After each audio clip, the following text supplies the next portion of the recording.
I'm Neil Sims, and I'm the co-founder and the Chief Scientific Officer for Kampachi Holdings.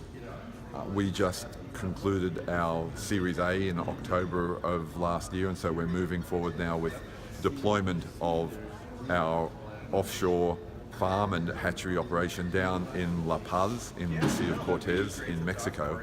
This will be producing Carbo Kampachi, and we hope to have that product in the market by March of next year.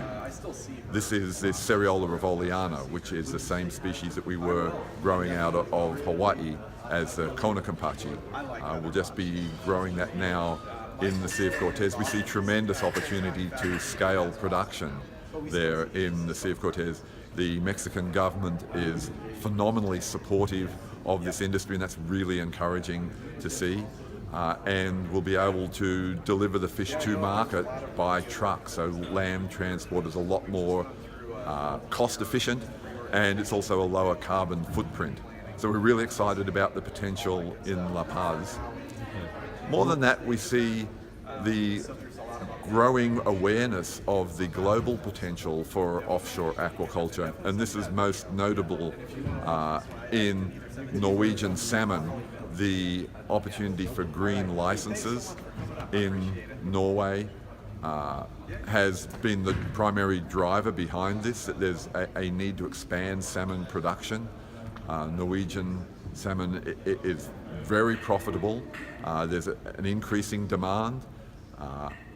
Horan Nikolic from Rabobank estimates that we'll need another 1.4 million tons of salmon between now and 2028. As Horan likes to say, we need another Norway, but we don't have another Norway. And I would actually say, well, Horan, you've got an abundance and excess of Norways if we just move out into deeper water further offshore. And this is what the Norwegian industry is doing. There are companies such as SalMar who have deployed their Ocean Farm 1 unit. It's already deployed, stocked with 1.5 million fish, and they've recently announced their plans to develop a expansion on this that will be double that capacity. They'll stock it with 3 million fish. It's going to be 160 meters in diameter, and the capital costs for this will be over 150 million euros. So this is significant investment into the offshore sector.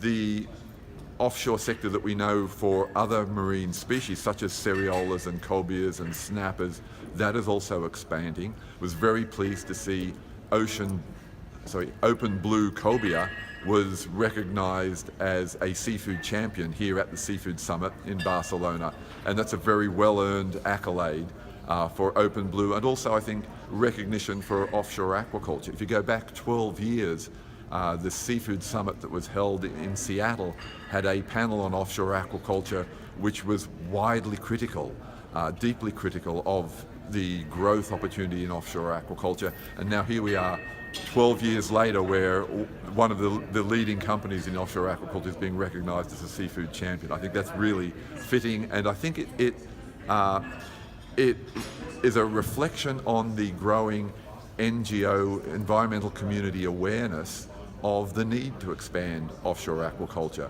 that people are doing the arithmetic and looking at the science and saying, we need to feed 9 billion people here, and we cannot do it with the available land area, the available freshwater resources, the greenhouse gas impacts from terrestrial agriculture are going to be prohibitive.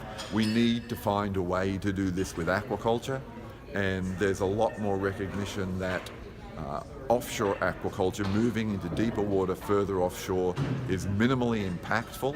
It's not that there's no impact. You will always, in food production systems, you will always have some impact, but it is minimally impactful, and we can be growing nutritious, healthful species, and we can indeed feed this planet without trashing it.